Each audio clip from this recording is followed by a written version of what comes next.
Welcome to another episode of Brown and Black. My name is Jack Rico.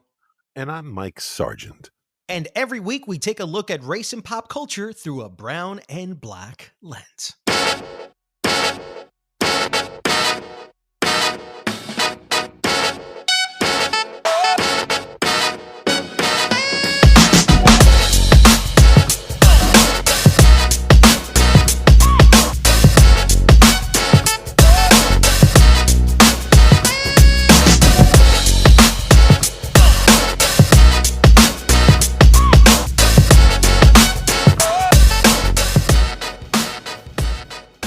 Talk about, Mike, what went down in LA with Latinos and blacks and indigenous people. My goal in life is to get the three of you elected, and I'm just focused on that. We're like the little Latino caucus of our own city. Yeah, and we have to find new folks to bring in. Blumenfield was in here the other day, right? He goes, "We're trying to create another Latino." You know, why do we have to do that? I go, "Fuck." The way I see it, all of the seats are Latino. What did he say? He goes, "Oh, you got a point there." Fuck that. You know, what do we say? 52% of the population is Latino? His mentors are the reason we're so fucking gerrymandered in the valley. So there's certain people who don't merit like us rescuing them. Your comadre. I'm not arguing with you about that. I know who you know. ¿Quién es tu comadre? You know, yeah. Oh, Nidia. She doesn't merit. But it's She's not our ally. She's not going to help us. Her district is not a district we can count If on. you're saying that's the one to put in the blender and chop up left or right. But they did. Yeah. All the folks, like with Ascoin, he did call me. He wants to have breakfast with me. What's taking him so long? I haven't. I just said, hey, we need to talk. You supported him from the... All right, don't worry, I got you. Yeah. Fuck that So guy. you'll start seeing them line up. He's with the blacks. Isaac was the first. Here's the thing, Jack. Considering the reason we do this show, or a big part of the reason we do this show, the focus of the show is not only to give the brown and black perspective, but we are always talking about brown and black unity. The unity that comes just from understanding and respecting each other's culture. And one of the things that happened for me during the course of our doing this show and everything that has happened in this country in the last 2 years, and I feel like I was naive in many ways, is to realize that there is a strong anti-black sentiment within, let's just say, more than I'm comfortable to even admit, the Latino community. And I didn't even know that because I live in New York and I have nothing. I have Puerto Rican friends, I have Dominican friends. It never even occurred to me that there are Latinos that feel the same way or come across and say the same type of things about black people. I know there's Ted Cruz's, but I don't even consider Ted Cruz to be a Latino. So in the aftermath of all of this, Jack, I have a lot of questions for you. I have a lot of questions for you. All right, but line just him up, for man. anybody, Line him up.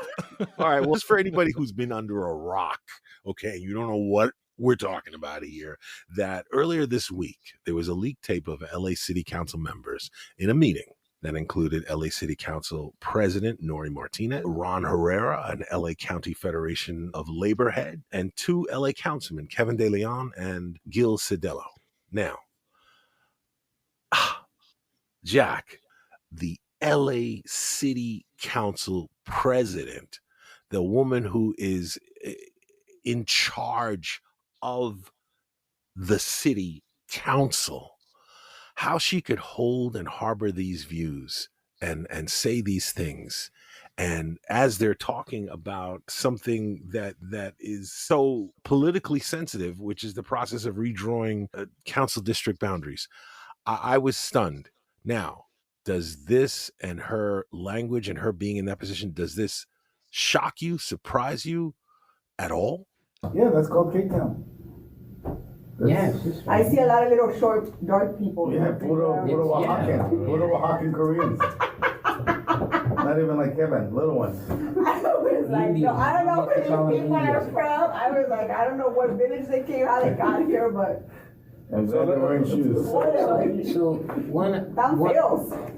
I get what we have to do, right? Just massage to create districts that benefit you all. Man. I want to tell you that I'm shocked. I want to tell you, Mike, that this is unfathomable. I want to tell you that this is beyond the grasp of comprehension.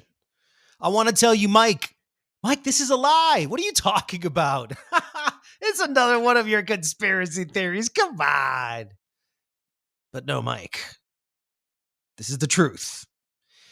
And as it unfolded, my first reaction as a Latino who advocates for brown and black unity was of pure embarrassment and shame. How these politicians in LA, Mexican Americans, okay, who have a significant history here in the United States, that they have set us back so much in the objective of brown and black solidarity. But it doesn't shock me, because if you were to say how many Latinos are anti-black in this world, I would probably tell you almost every single one, except the Afro-Latino ones. And I'll tell you why. If you've ever lived outside the United States, like gone to school, had a job like that, like if you live somewhere else, Latin America, you'll see the way white Latinos in Latin America treat Afro-Latinos. Look at Brazil. Look at the situation in Brazil right now. Political tensions have already been turning violent with a spate of murders in recent weeks, and there are fears things could get even worse. É fraude! Se ele ganhar, é fraude! E nós não vamos aceitar! E não vai ter. And that's just even too big to cover.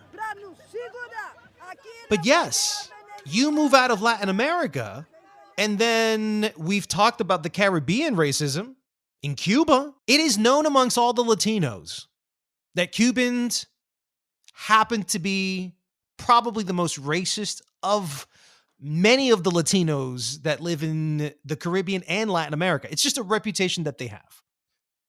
And then you come to the United States, and then the idea is, should my Latina daughter marry a black man?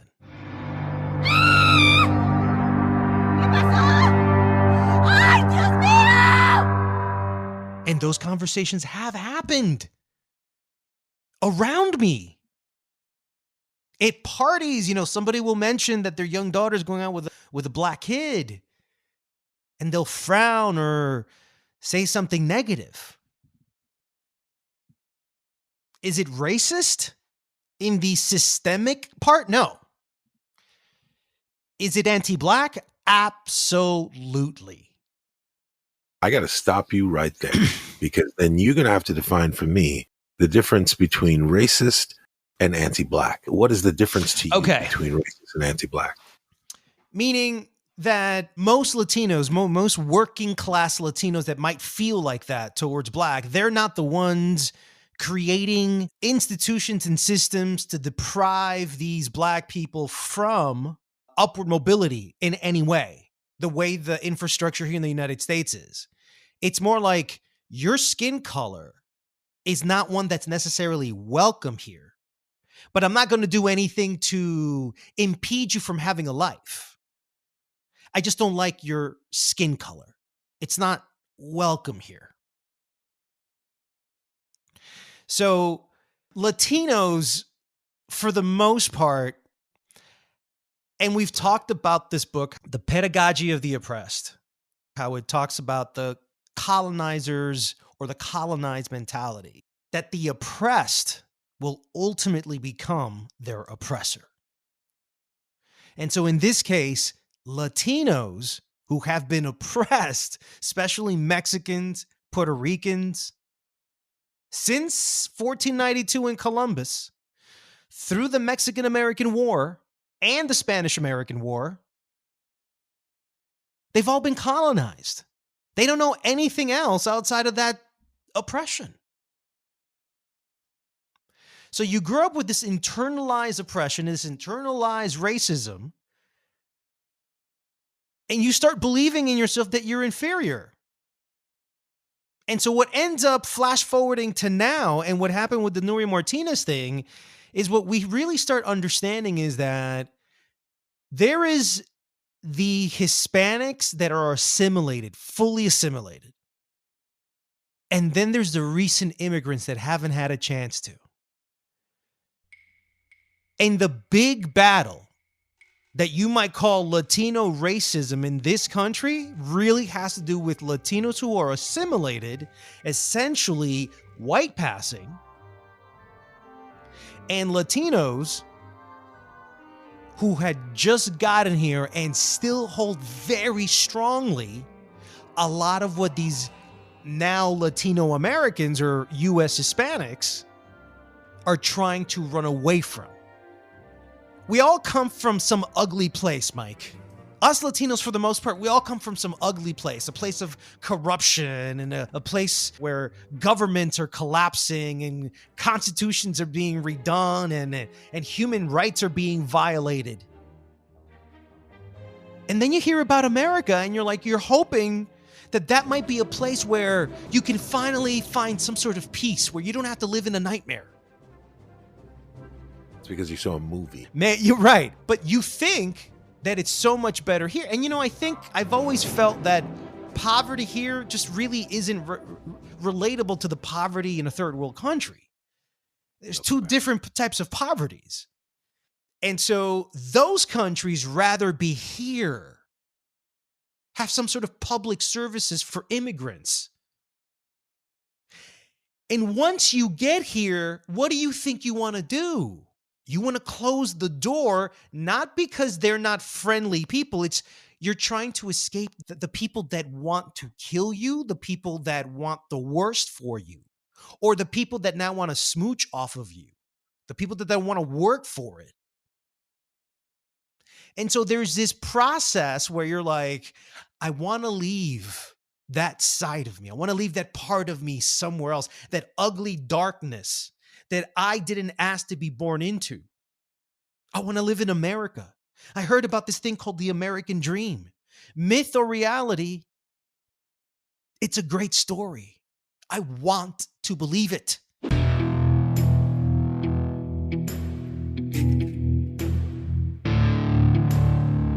at some point, you buy that white picket fence, you get those two kids, and these Latina women from Colombia and Latin America, that their generation, third in the 80s, used to say mejorar la raza, and they marry their white man.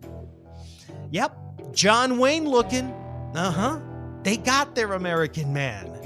And they're now American Latino kids. And now they start adapting their last name from the husband, the American husband. And slowly they just want to disappear into this white American life.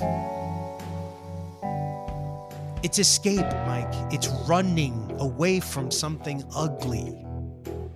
And impersonating, maybe even sometimes, some other persona that isn't that ugly that you experienced.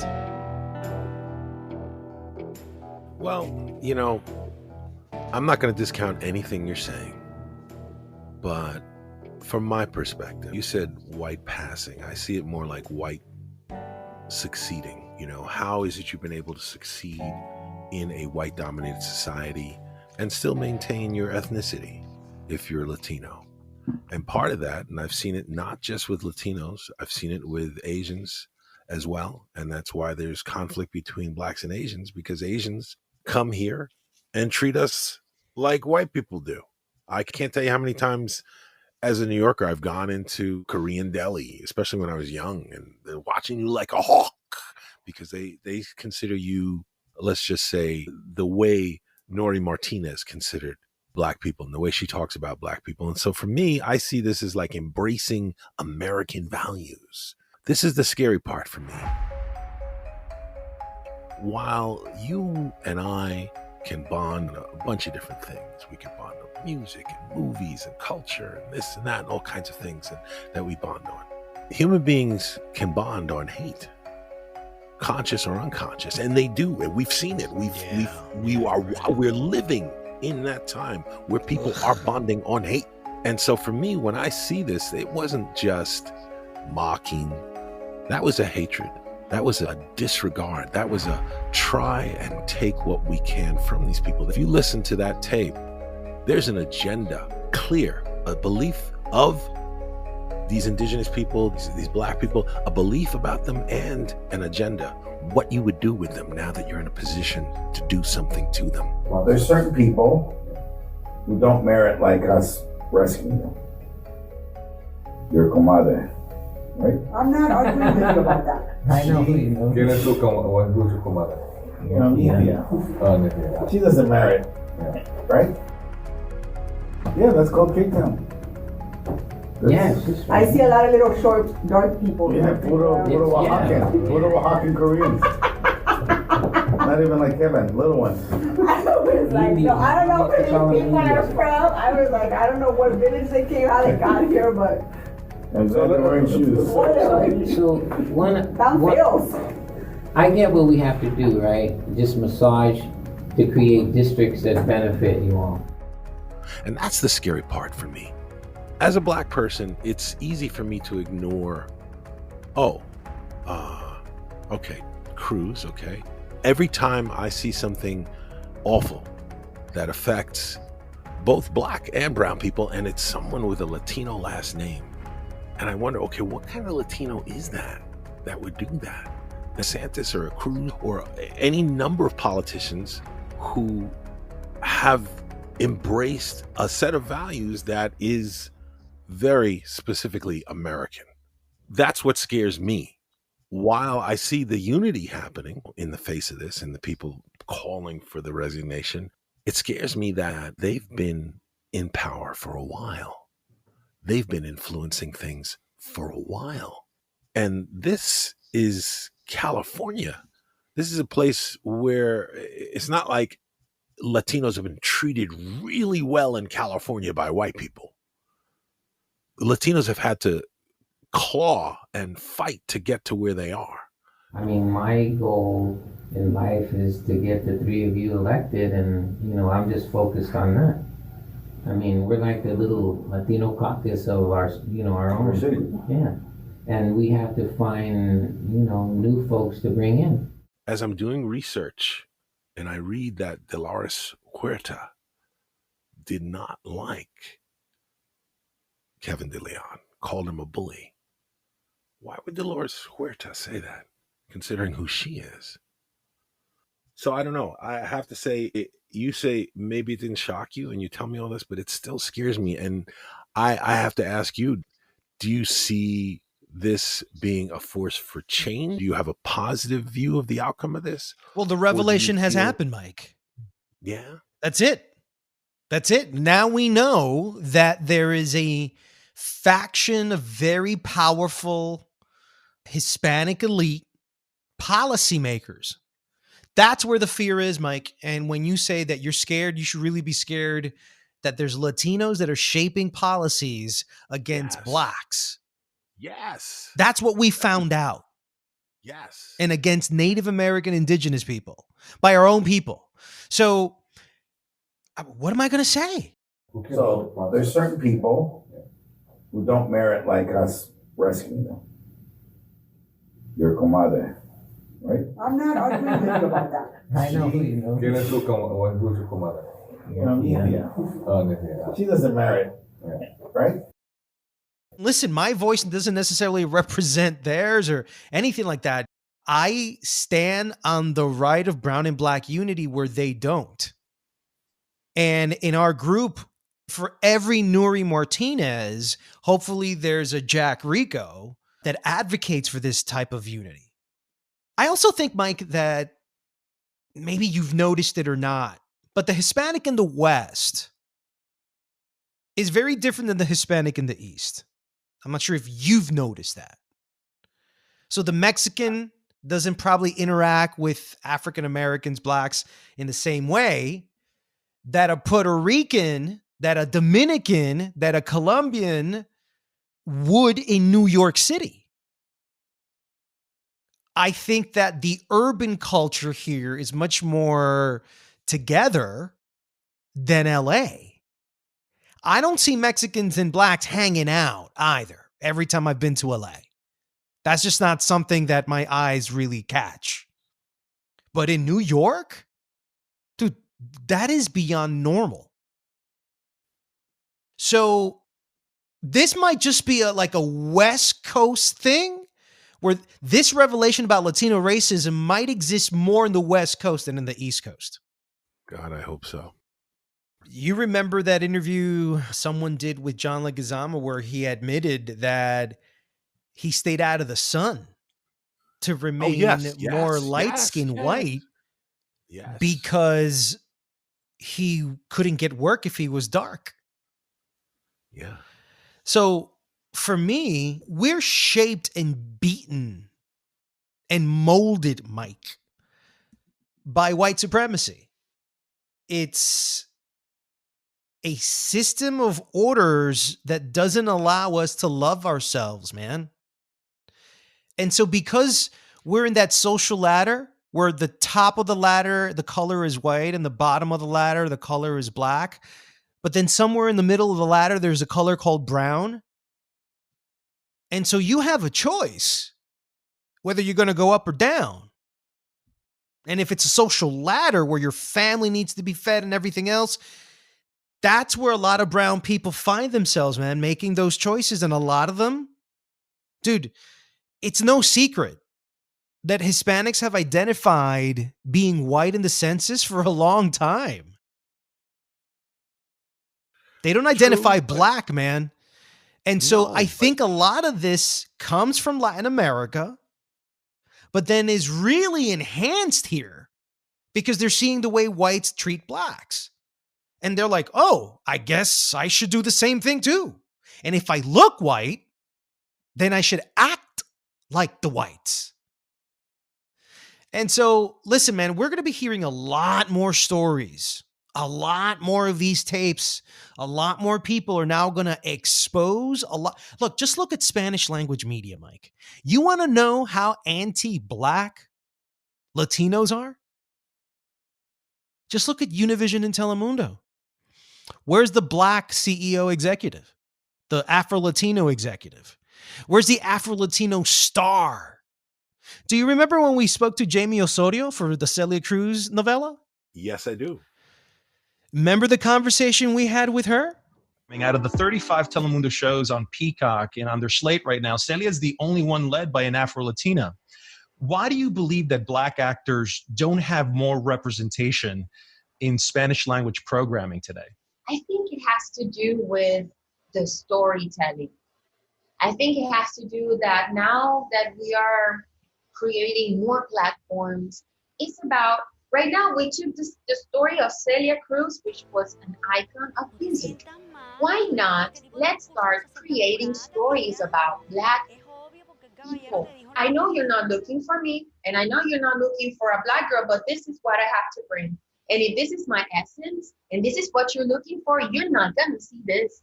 You're gonna see the whole picture. Every single part of the Latin American culture has Africa in it. Yes. We cannot hide it. We have it in our blood, even if we look black, even if we look white. So if she doesn't see herself as an Afro-Latina represented in her own culture's network, Mike, we've always been like that. I think it is a mindset that comes from colonization. It is self-perpetuating, keeping us all down. Like we never get that far because we're too busy trying to keep out those who might help us rise and keep them down and think that's the only way to rise because that's how we were kept down, and those above us, that's how they rose. And it's a phenomenon that only happens in the United States, Mike. Like this shit doesn't happen anywhere else in the world. Doesn't happen in London, doesn't happen in Japan with Latinos. And I think it's really because of the population number. I mean, if we were a country, we'd be the 5th largest GDP in the world with like $2.8 trillion in spending power or something like that. So there's more at stake to maintain your happiness, your peace of mind. Instead of having constant reminders of a past, of an immigrant past that you want to leave behind. And, you know, maybe if things get better in Latin America, maybe a lot of immigrants might think of, you know, going back. But these things about these Latino Republicans, these white passing Latinos, these Latino racists, is that they don't want it to mess with their lifestyle, with their peace. You've heard of the whitexican, right? No, I haven't heard of the white. If you go to Mexico City, Mexican youth is becoming essentially white Americans in Mexico. The youth, the Mexicans are becoming white Americans. They're speaking in English in Mexico. That's how much American influence there is. And now expats are heading there. From what I hear, Mexico City is becoming like Williamsburg. Now, you see, we export a lot more than we realize. We export a lot of the ideologies that are American really nationalism, American supremacy. Yeah, American nationalism. Part of that is racist against people of color, and definitely against Black people. Let me just replace the variable.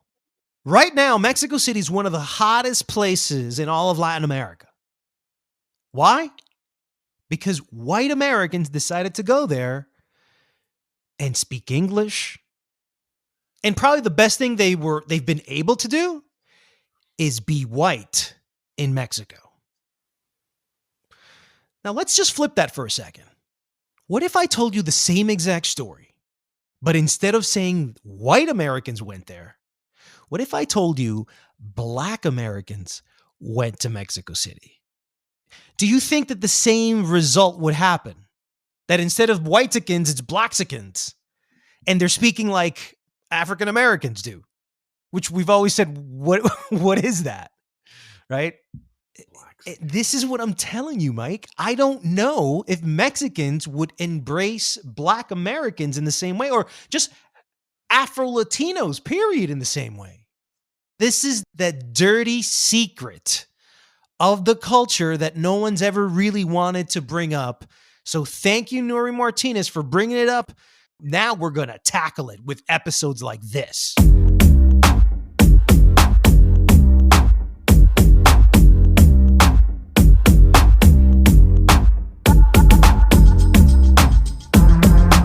That's it for this episode of Brown and Black. And if you would like to support this podcast, please subscribe and leave a review. Your help will allow us to be heard by many more. You can follow our comments and opinions on @BrownBlackPodcast on Twitter, Instagram, and YouTube. We'll see you on the next episode of Brown and Black.